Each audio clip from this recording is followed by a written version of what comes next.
Ayan guys, oh guys, tingnan nyo yung portion na yan sa gitna, tingnan nyo.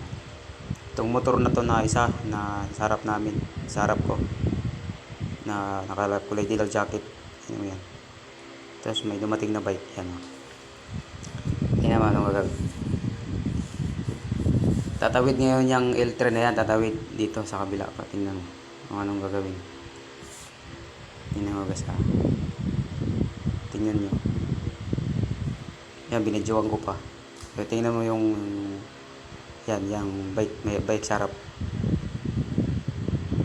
Yung kulay dilaw na kotse dumaan. Tingnan mo, tingnan mo. May lumampas na. Yan mo.